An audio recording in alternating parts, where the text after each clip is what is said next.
Good afternoon, everyone, and welcome to the Caris Life Sciences Q2 2025 earnings call. My name is Kevin, and I'll be your coordinator today. At this time, all participants are in a listen-only mode. After the speaker's presentation, there'll be a question-and-answer session. To ask a question during the session, you'll need to press star 11 on your telephone. You will then hear an automated message advising your hand is raised.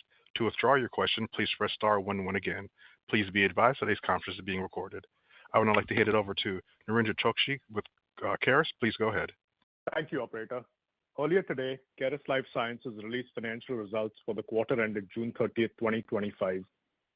Joining from Caris today are David Halbert, Chairman, Founder, and CEO of Caris; David Spetzler, our President; Brian Brille, EVP and Vice Chairman; and Luke Power, our CFO.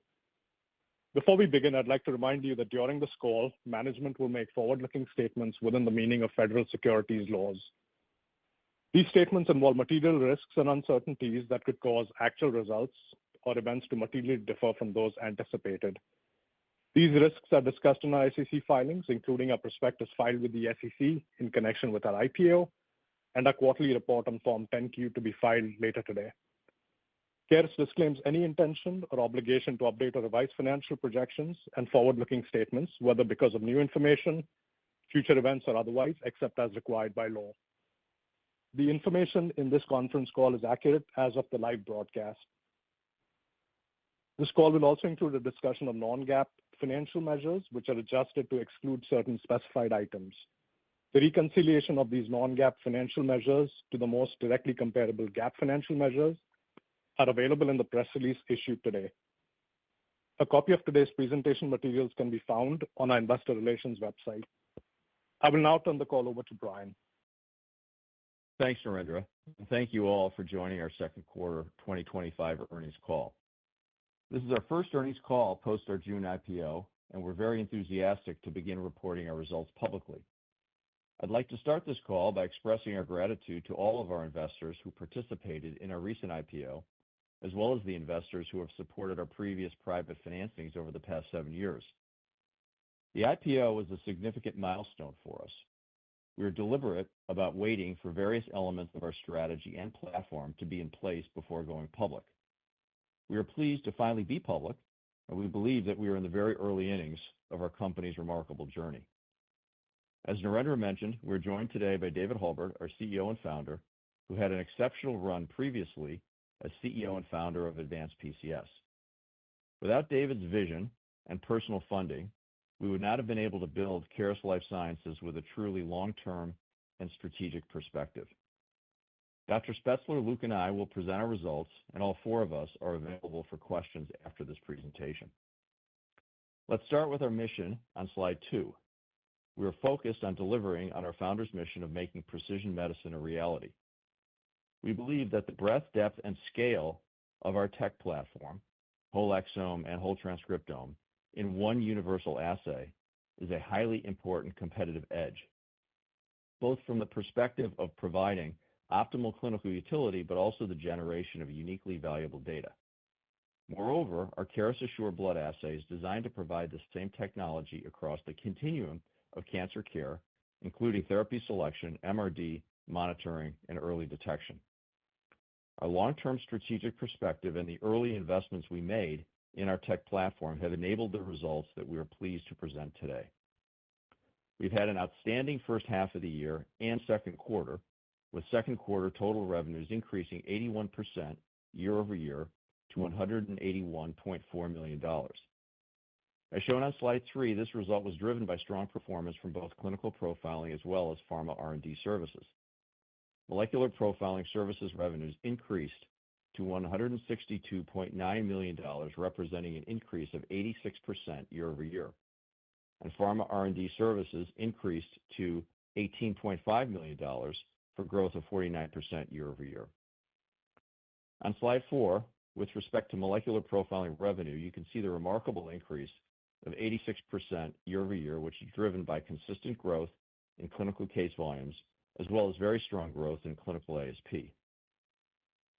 Clinical case volumes were slightly over 50,000 profiles, representing growth of 22% year over year and over 9% sequentially. Caris Assure for therapy selection continues to gain market share and produced a 56% year-over-year case volume growth in the second quarter. In addition, overall ASP increased to $3,256 per profile for growth of 52% year-over-year. This is primarily due to the new CMS rate of $8,455, which took effect retroactively to November 5th last year, the date of MI Cancer Seek's FDA approval. Following this FDA approval, we launched this novel assay on January 1st.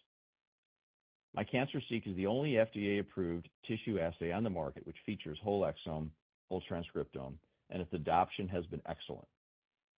This mix shift to MI Cancer Seek has driven a significant increase in ASP this quarter. It's worth noting that the FDA approval of My Cancer Seek has also produced other benefits more broadly across private payers, which Luke will describe. In summary, across the board, we have had a very productive second quarter illustrated by the quarter highlights on slide 5. The strong revenue performance, combined with the operating leverage inherent in our business model, naturally has produced significant margin improvement. And specifically, gross margins improved to 62.7%, up from 37.5% in the second quarter last year. This is driven by several factors, including strong overall revenue growth in both clinical and biopharma revenues, as well as lab and other operational efficiencies. It's important to note that our gross margin now properly reflects our MI Cancer Seek's CMS pricing, which is caught up with the tech investments, notably the move to whole exome, whole transcriptome, that we introduced a number of years ago. We deliberately front-loaded investments in tech, lab capacity, and distribution channel, and we believe the P&L is now very well positioned for sustained profitable growth. In fact, with this gross margin improvement, we have successfully achieved a major milestone in our path to profitability, and in this quarter, we generated positive adjusted EBITDA of $16.7 million, as well as positive free cash flow of $5.9 million. And Luke will expand further on these important developments. In addition, our balance sheet has been strengthened substantially with the June IPO, which raised net proceeds of $519 million, including the green shoe, together with the April crossover round, which raised $159 million in net proceeds. We finished the quarter with $723 million in cash and marketable securities. Accordingly, we believe that the significant strengthening of both our balance sheet and P&L provides us with strategic flexibility for ongoing investment to develop Caris's extraordinary opportunities in MRD monitoring, early detection, and other markets as well. Slide 6 illustrates the consistent and systematic growth that our team has generated in clinical profiling over many years. We've grown clinical case volumes at a CAGR of 28% over the past 5 years, and this growth rate has continued in the first half of 2025 at 26% year-over-year. The sustained case volume growth reflects several factors. First, the unparalleled breadth and depth of our assay, 23,000 genes, DNA, and RNA, continues to resonate with oncologists, KOLs, and cancer center leadership. In addition, our differentiated strategic coverage, as well as research orientation, the Caris Precision Oncology Alliance, for example, provides us a competitive edge in the market. Finally, we believe that the therapy selection TAM continues to expand with new indications, as well as ASP growth. And most importantly, we believe that the penetration rate for CGP remains relatively low at around 30%, providing us with growth opportunities to serve more physicians and patients with superior technology over many years to come. We also benefit from strong operating leverage associated with our established distribution channel, seasoned sales force, and strategic relationships at both the institutional and oncologist level. We are now consistently reaching approximately 5,500 oncologists across the country. In addition, there are other technological efficiencies such as EHR integration, which have further enhanced the pipe connectivity with our clinical client base and have facilitated case volumes. We are now EHR integrated with approximately 2,500 clinical sites, and over 60% of our orders are transmitted electronically. As you can see on slide 7, the Caris data set has continued to grow, driven by our clinical profiling activity, and now exceeds 900,000 genomic profiles and 600,000 matched profiles. Since every profile has been generated with whole exome, whole transcriptome technology for many years, our dataset features 529,000 exomes and 580,000 transcriptomes. This gives our dataset tremendous power for our own internal product development and continues to enhance our attractiveness as a preferred research partner for both academic medical centers as well as biopharma. The growth of the Caris Precision Oncology Alliance also continues, as shown on slide 8. This quarter, we welcomed LSU's Cancer Center to the POA as our 97th member. This growth illustrates the continued strength of the alliance as well as the scale of the overall POA collaboration. The POA members benefit from access to our Code AI genomic dataset as well as the opportunity to publish with us, and the collaboration has proven highly productive with a cumulative total of over 1,100 peer-reviewed joint publications. Finally, we published a landmark Caris Assure platform study which demonstrates both the power of our whole exome, whole transcriptome approach as well as the potential for this universal assay across the continuum of cancer care. I'll now turn the presentation over to Dr. Spetzler to discuss this landmark study along with a brief update on our exciting pipeline. David? Thanks, Brian. We were very happy to see this study published as we wanted to demonstrate the power of our universal approach across the cancer care continuum utilizing a single assay.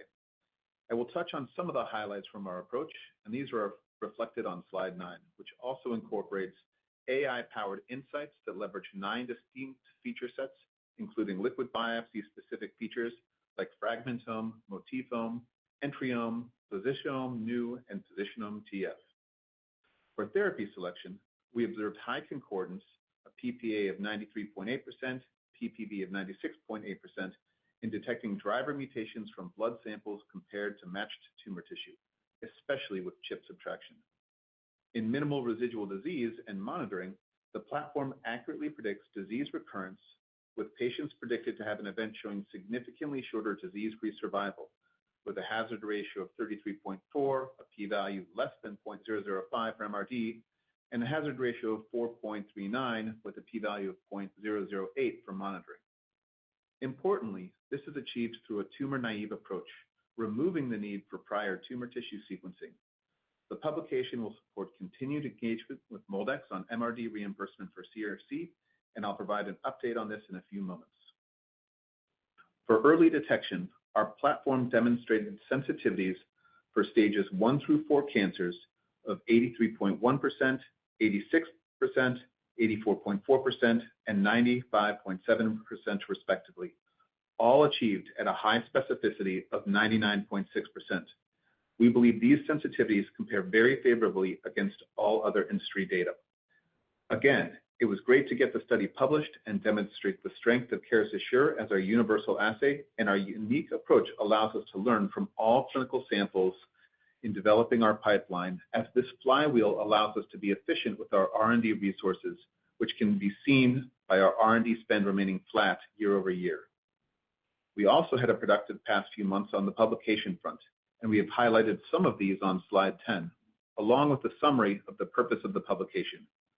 One in particular that I will call out briefly is our GPS AI paper, which is an internally developed AI tool we utilize in determining cancer of unknown primary and correcting misdiagnosed cases. We also run this on every tissue case at no additional cost to the patient's insurance provider and no additional specimen requirements. And this led to a diagnosis change in 704 patients through the first 8 months of the study window. And these changes led to altered therapy eligibility based on level 1 clinical evidence in 86.1% of the cases. That has a huge benefit on ensuring the patients get the right treatment at the right time.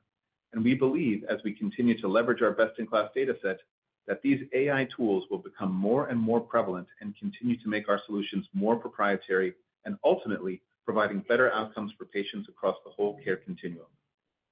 Moving to slide 11, I'll give a quick update on our pipeline.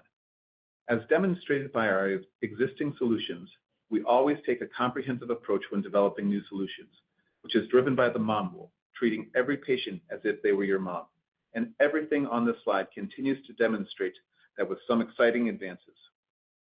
We are not guiding to potential launch dates until we have made it through various milestones, including obtaining reimbursement, but I will provide a quick status update on all of the below. For MRD, adjuvant colorectal cancer, with the paper published, we are currently working on submission to MolDX. The initial study was performed with approximately 44 patient samples, which was not designed to establish the clinical utility of MRD, just that our performance is similar or better than existing solutions. After we submit, we should be able to provide a clear update and feedback from MolDX. In therapeutic monitoring, we have run samples with 4 time points from 190 patients from the MONSTAR-2 trial with our Japanese colleagues at the NCC in Japan, and it spans across a variety of solid tumors minus lung. We currently believe that this will be our next MolDX submission once we get CRC submitted in the adjuvant setting. We are taking a different approach with early detection, with our initial focus being on breast cancer. You can see from our published data that we have a differentiated platform and great initial performance for MCED due to our WES-WTS approach, and we will continue to refine this ahead of any potential launch.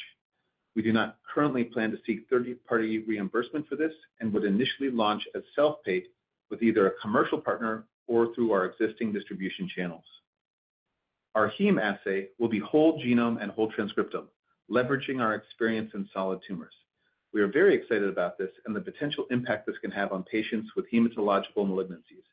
We are currently running internal validations and will provide updates as we get further data. Our unique approach to running the Buffy coat within therapy selection, and because we are already measuring CHIP, supports the potential to add germline to our suite of offerings, and we are currently working on validating this solution and will provide further updates as we progress. And finally, for Clarity Breast Cancer Recurrence, you saw from our press release last October that we have partnered with ECOG Akron Cancer Research Group to interrogate the landmark TAILOR-X breast cancer trial, along with obtaining data and samples from the National Surgical Adjuvant Breast Cancer and Bowel Project.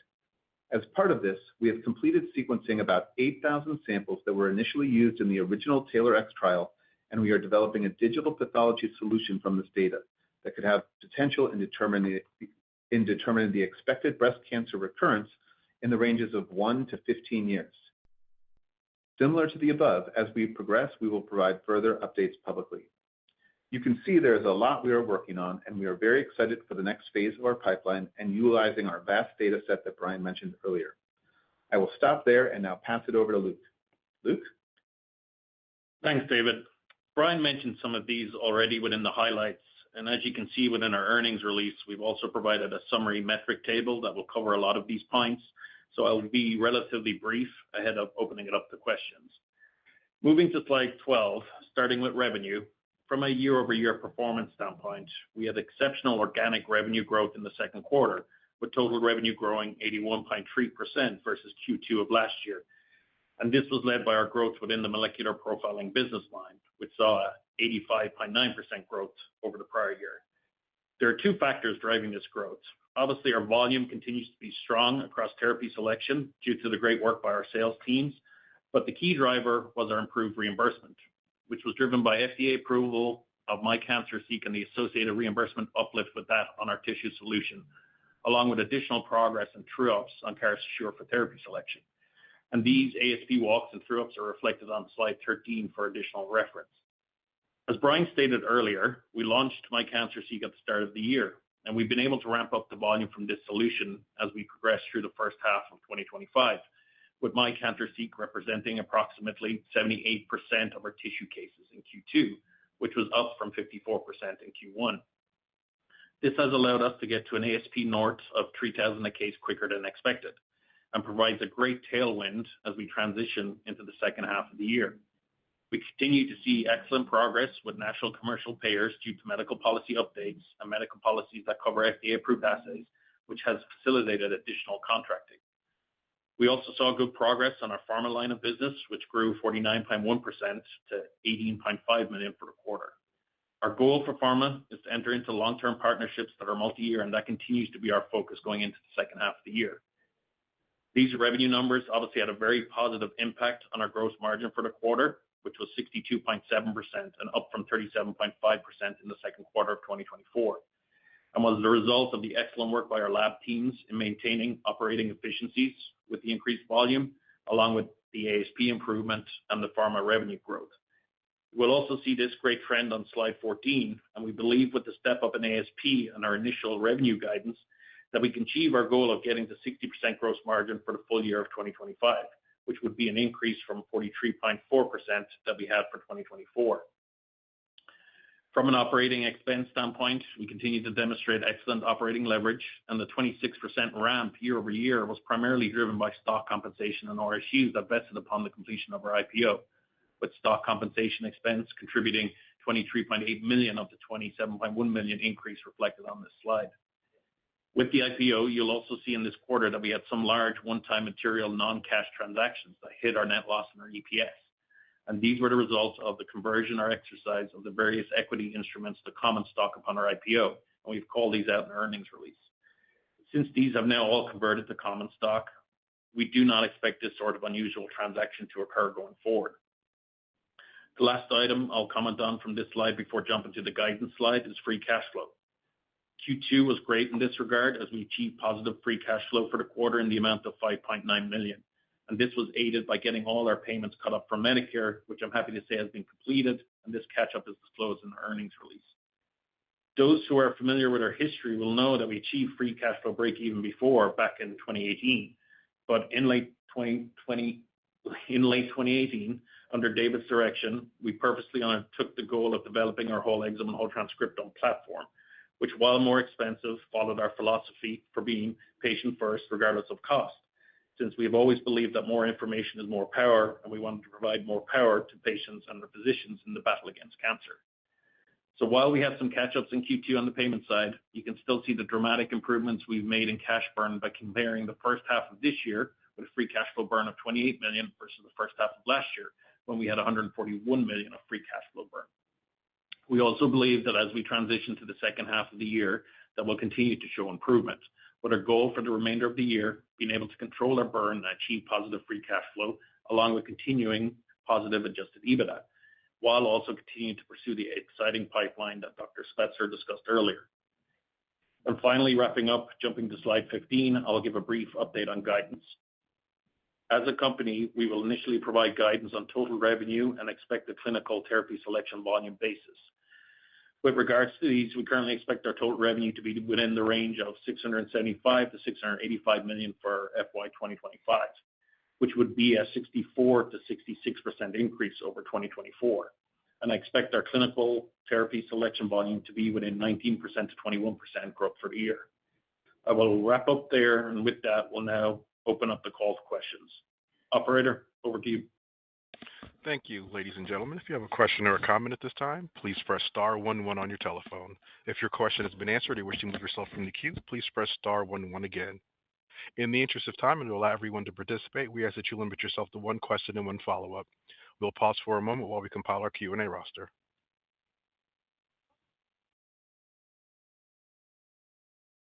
Our first question comes from Michael Ryskin with Bank of America. Your line is open. Great. Thanks for taking the question, guys, and congrats on solid first quarter out of the gate. I want to ask on the ASP update in the quarter, really good uplift versus 1Q and just sort of what was expected. Can you talk a little bit more about where you saw some of the biggest jumps? Was it on the Medicare side in terms of getting that realized ASP, the full CDX rate of $84.55? How much progress you made there versus some of the commercial payers on the tissue? And then I've got a follow-up. Thanks.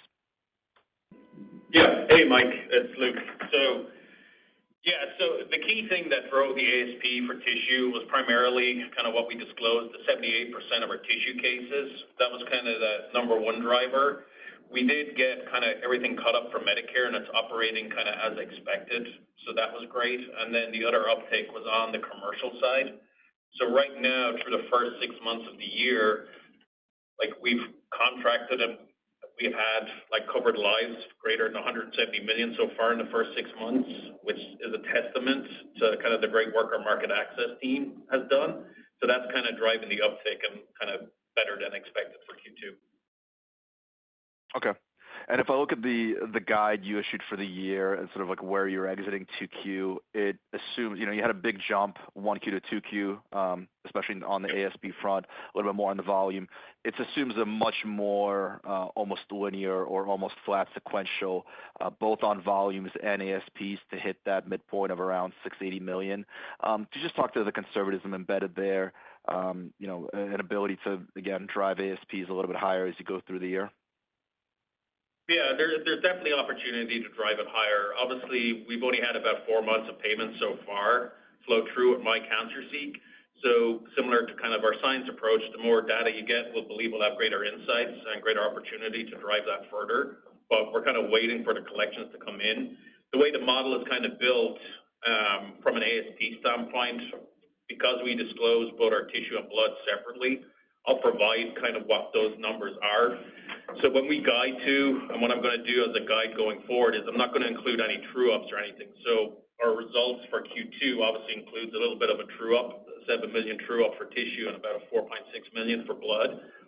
So the way we've kind of built out the model is going from a $3,200 pre-true-up in Q2 and adding incremental $200 each quarter for tissue.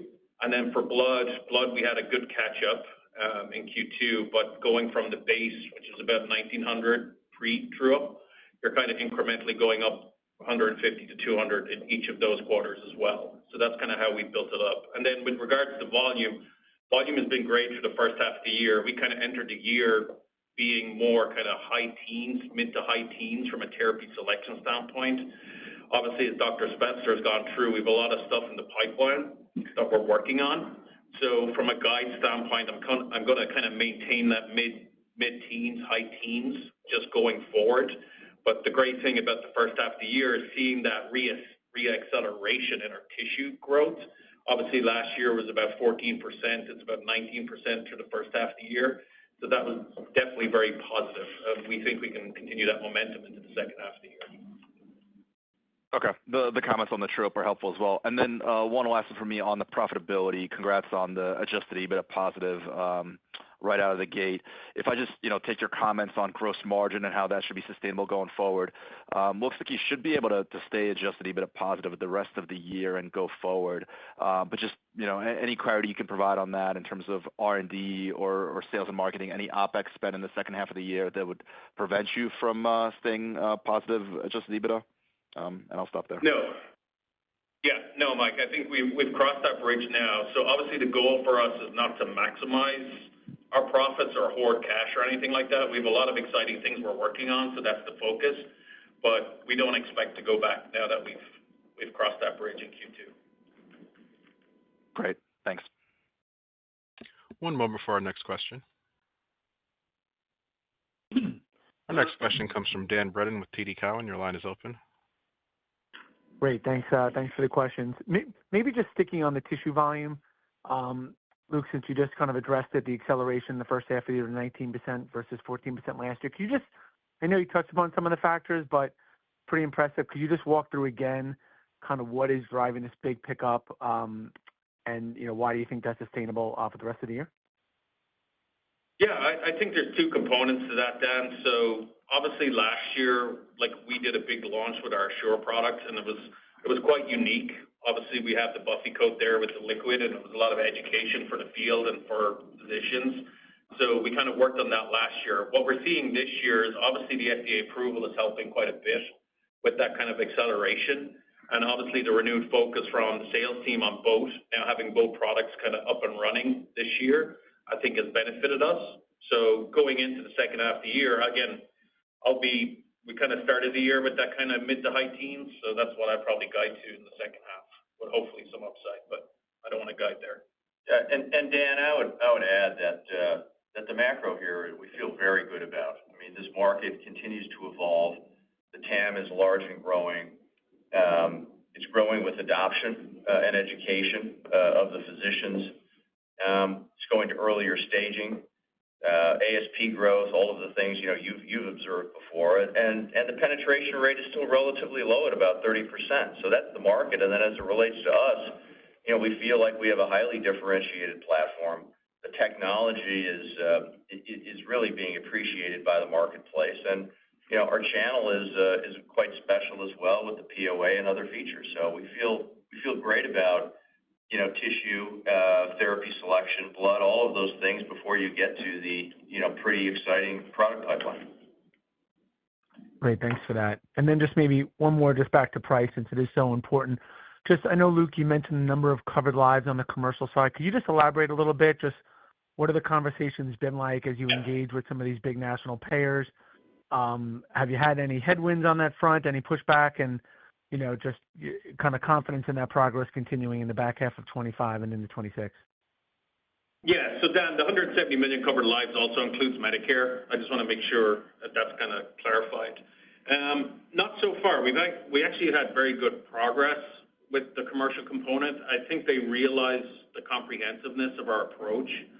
One of the other key things that they've kind of honed in on, and Dr. Spetzler touched on GPS earlier, is these added offerings that we have on top of just the sequencing. So like GPS AI, for instance, like that can actually save, and that can be a good guy for the payers because you're getting the patient on the right treatment at the right time. So we've seen a lot of positive from those, and obviously we have a plethora of other additional IHCs, or not IHCs, but AI insights that are going to be flowing over the next kind of 6 to 12 months as well. And I think they're seeing the comprehensiveness approach actually has a positive impact on them too. Great. All right. Thank you. One moment for our next question. Our next question comes from Vijay Kumar with Evercore ISI. Your line is open. Hey, guys. Thanks for taking my question, and congrats on a nice sprint here. Luke, maybe just back on, if you look at the guidance here, the annual revenue guidance, I think you're implying something like $190 million extra per quarter in the back half. You just did $180, maybe some true up involved up there. What are you assuming for back half? How should we think of any seasonality in the business here to Q4?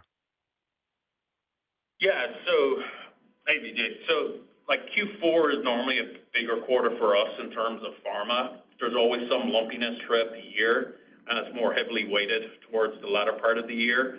So I would expect Q3 to have kind of that lower pharma amount and then step up in Q4.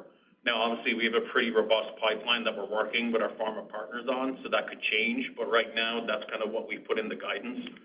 So you're looking at a growth rate for Q3 in that kind of 75%. And then Q4, obviously, it's continuing to step up from an absolute dollars. But because of the great Q4 we had last year, you're probably in that 60% for Q4 revenue growth rate. Understood. And just to be clear, the guide assumes mid-teens kind of clinical volumes in the back half versus the 20+ in the first half, correct? Correct. It's kind of maintaining that mid to high teens. Understood. I mean, one for Dr. Spetzler here. You brought up heme. Can you just remind us how big is the heme opportunity? When you enter that market, what should reimbursement look like? Who should be the primary physician that you're targeting in the heme space?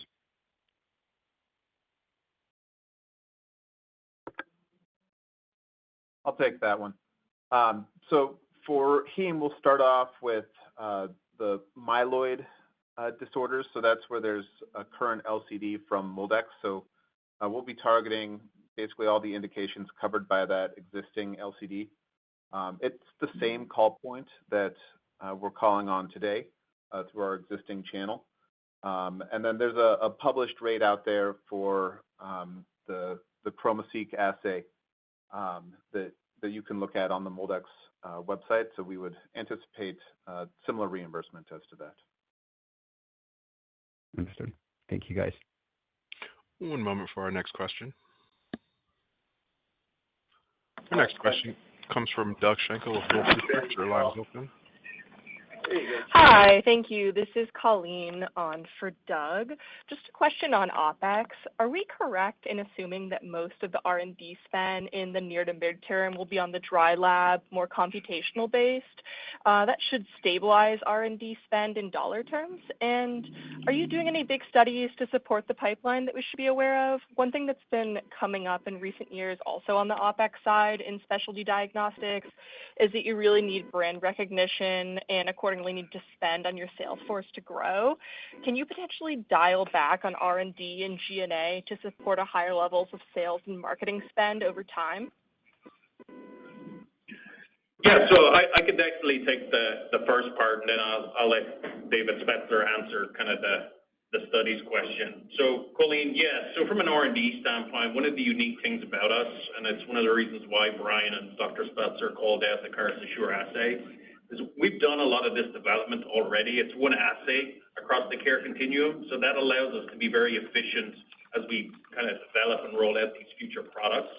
So for my expectations around, you asked about OpEx probably in that kind of 115 to 120 million a quarter for the remainder of the year. There might be some variability there because, again, we're going to be strategic as we get all this growth going. But from an R&D standpoint, yes, we kind of do expect it to remain flat, again, because we've already done the investment on our assay. And then, Beth, if you want to answer that, the publications and the studies. Yeah, we have some fairly large studies that we'll be reading out in the next 6 to 12 months. We've done the vast majority of the investment in those studies already, so they won't significantly contribute to increased OpEx, but you can expect some significant study results from that. All right. Colleen, go ahead.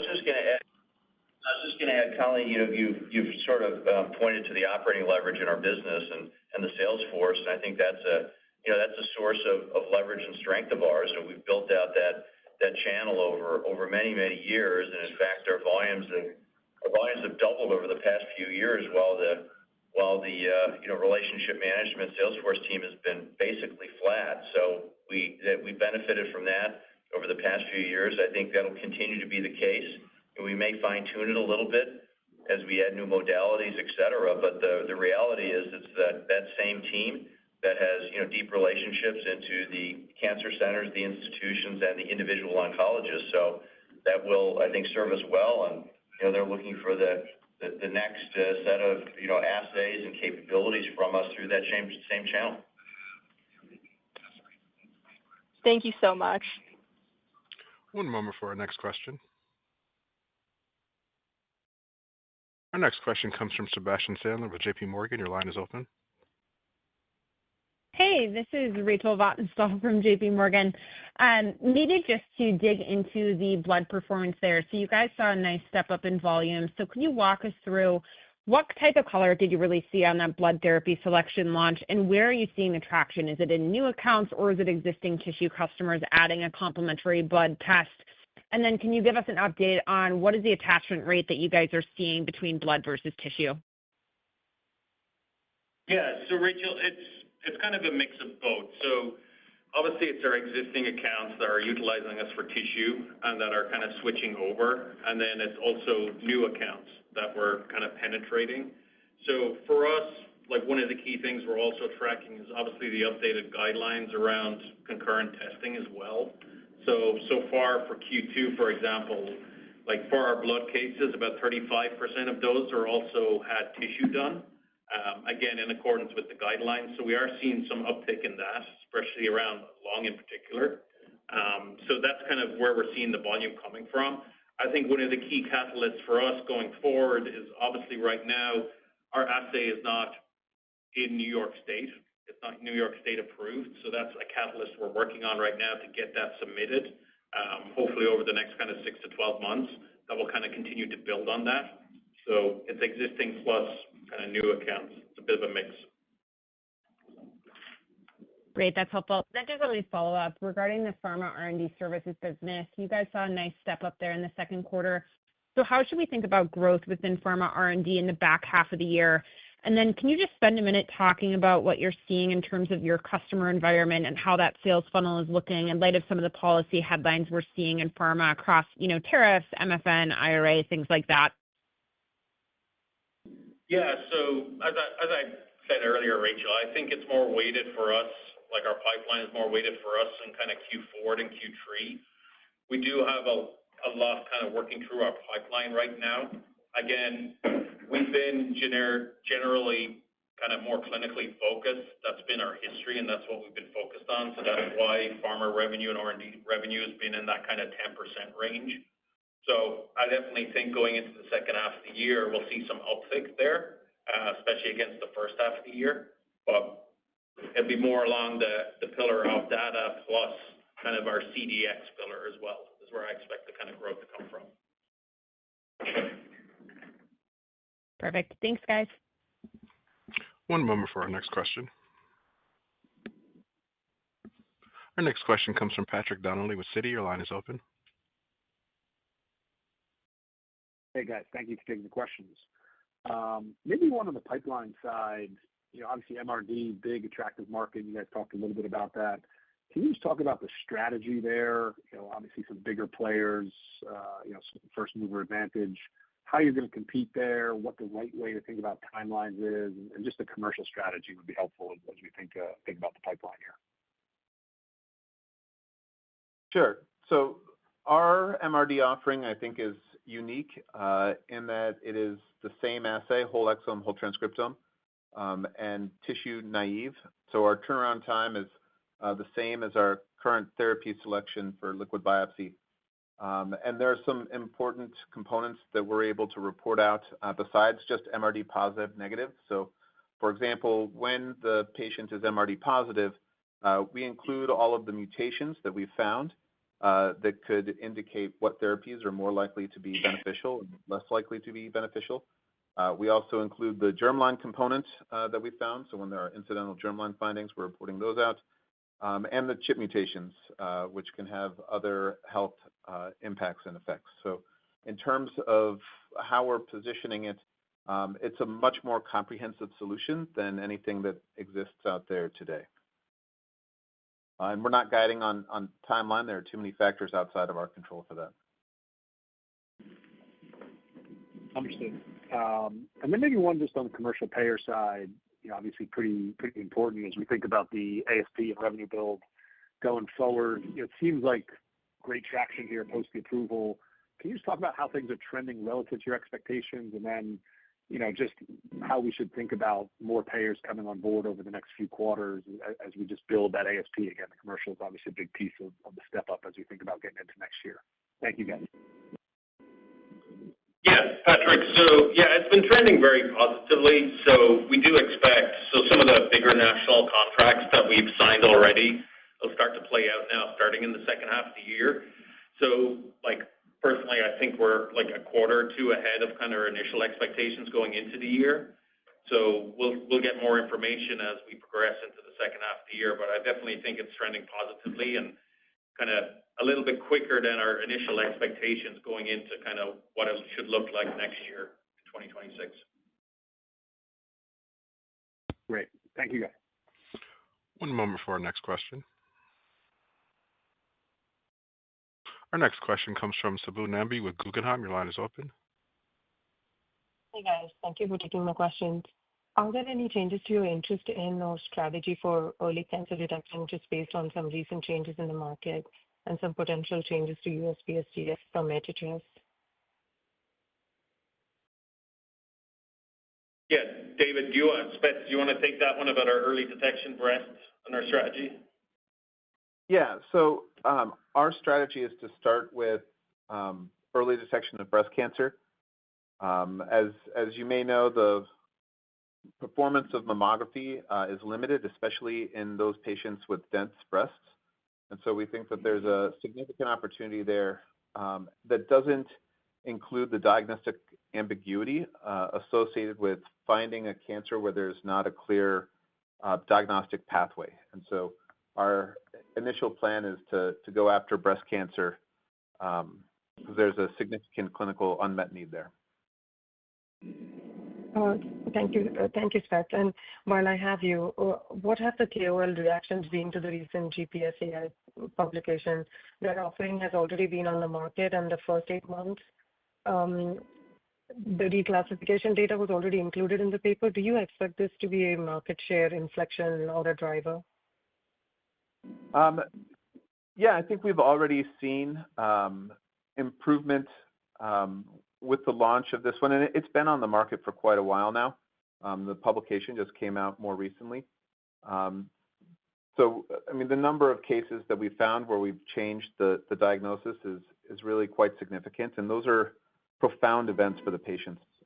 So it definitely is something that is very significant for us. Perfect. So don't view this as just some sudden inflection. This has been around for a while, is what you're saying. Correct. Yeah. Thank you, guys. One moment for our next question. Our next question comes from Mark Massaro with BTIG. Your line is open. Hey, guys. Congratulations on a really strong quarter out of the gates. I wanted to start with the competitive environment. Clearly you came in and delivered volumes well in excess of our model. I'm just curious, especially on the tissue side where you guys have a leadership position, what are you seeing in the field, I guess in the clinics and in the end markets? How much room do you think there is left to go? I know Brian talked about 30% penetration, but I'm just curious about account by account, if you think you can continue to convert and take share in accounts over the years, or do you see other players kind of in some of these accounts? Yeah. Hey, Mark. Thanks for the question. Yeah, we're very positive on this market. We think it continues to grow. Physicians continue to adopt and in particular understand the value of breadth and depth and importance of sophisticated information and assays. And I'd say the other very important thing is that the cancer centers, the institutions, academic and corporate, are really just in the beginnings in some respects of getting organized and standing up systematic precision oncology programs designed to get all patients profiled consistently, systematically, and generating the best data and the best outcomes. So this is a secular trend that has begun. It's going to carry us for a long time, and the leaders in this field are going to benefit. So the clients in this sense, the doctors as well as the institutions, need a real partner. And I think not only our technology, but also our platform, the Precision Oncology Alliance, our strategic teams that help set up these programs, provide a real value add and an edge that will help us grow the market, increase the penetration of real CGP, and in our case, whole exome, whole transcriptome, against a field that remains relatively unpenetrated. So I think the value proposition for the client and the patient is very real and quite important. And as a result of all of that, we're quite bullish on just the sustained case volume growth in therapy selection, including tissue.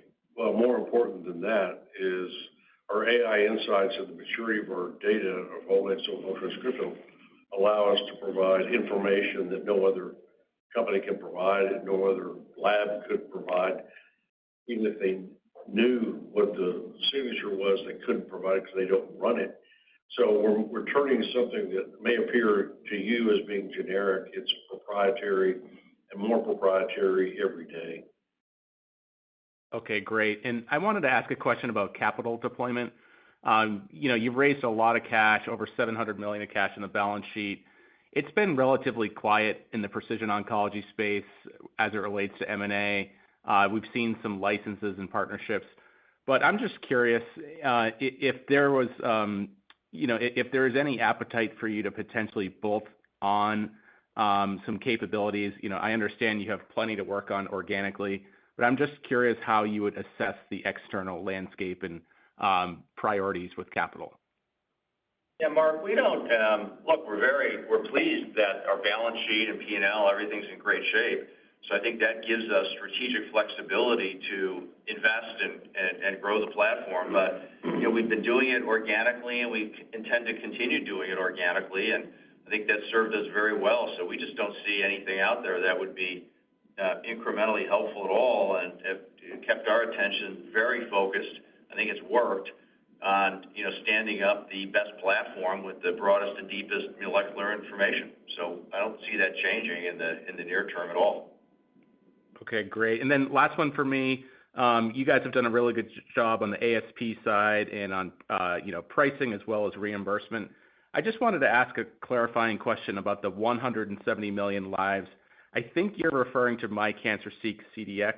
And I just want to confirm that that is the FDA-cleared 170 million lives that, is that at the higher ASP, certainly above the $3,500 rate towards the newer Medicare rate? Yes. So that's my cancer seat, Mark. Okay, great. And that's at, approaching the Medicare rate? Yes.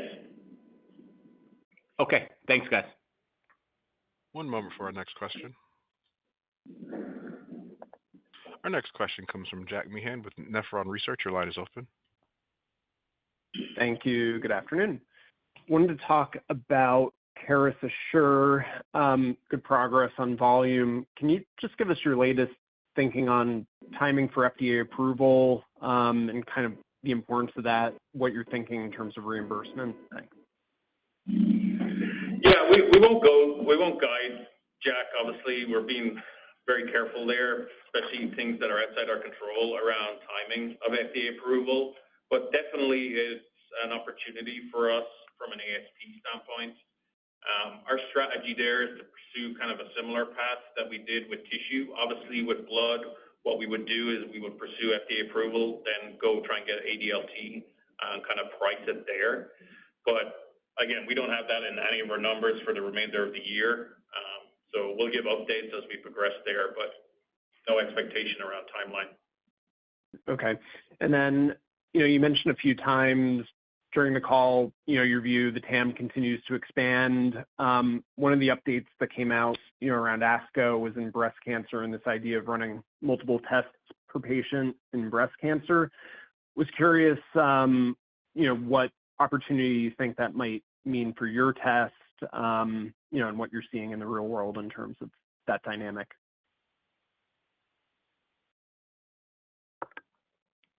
Yeah, I think as we start to understand how you can utilize molecular information to not only guide therapy decision, but also understand the patient's response to it, we're going to see an increase in the number of tests per patient throughout their treatment courses, which will naturally expand the number of tests per year.